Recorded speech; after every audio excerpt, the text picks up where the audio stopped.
Hi friends, welcome to our channel. இன்னைக்கு இந்த வீடியோல தீபாவளிக்கு சூப்பரா அச்சு முறுக்கு நம்ம வீட்லயே எப்படி செய்யலாம் அப்படிங்கறத பார்க்கலாம். இன்னைக்கு 1 கப் அளவுக்கு பச்சரிசி எடுத்துர்க்கேன்.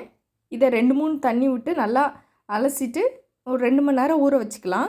நம்ம ஃப்ரெஷ்ஷா வீட்லயே நம்ம மிக்ஸிலே மாவு அரைச்சி அப்புறம் தான் நம்ம பண்ண போறோம். இது ஒரு 2 மணி நேரம் அப்படியே நமக்கு ஊறினதுக்கு அப்புறம் நல்லா வடிகட்டி ஒரு காட்டன் கிளாத்ல அரிசியை வந்து காய வச்சிடலாம். ஃபேன் கீழே காய வச்சிடலாம்.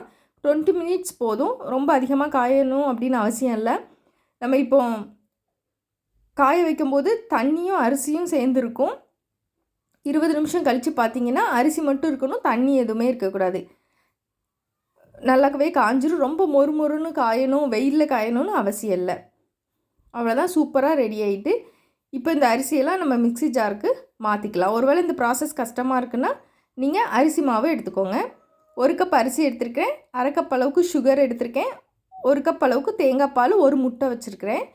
இது எல்லாத்தையுமே நம்ம மிக்ஸி சேர்த்து நல்லா அரைச்சிக்கணும். தேங்காய் பால் கொஞ்சம் கொஞ்சமாக ஊற்றி ரொம்ப தண்ணியாகிடக்கூடாது. தோசை மாவு பதத்துக்கு நம்ம கரைச்சி வச்சுக்கலாம். இதை மாதிரி நல்லா தண்ணியாகவே இருக்கணும். ஒரு 1/2 ஸ்பூன் அளவுக்கு எள்ளு சேர்த்துருக்கேன். ஒரே ஒரு பிஞ்ச் மட்டும் நம்ம சால்ட்டு சேர்த்துக்கலாம். இப்போ ஆயில் நல்லா ஹீட் ஆகணும்.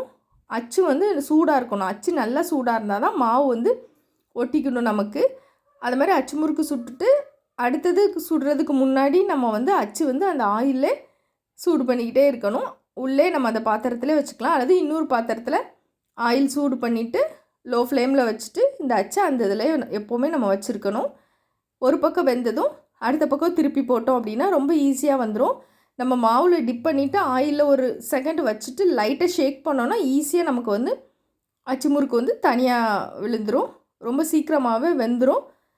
அவ்வளோதான். இதை மாதிரி எல்லா மாவுலையும் நம்ம ரொம்ப ஈஸியாக வந்து அச்சு முறுக்கு சுட்டு எடுத்துடலாம். மேபி பழகிறதுக்கு கஷ்டமாக இருந்தால் 2-3 அச்சு முறுக்கு ஒரு மாதிரி வரலாம். அதுக்கடுத்து கரெக்டாக வந்துடும். நீங்களும் செஞ்சு பாருங்கள்.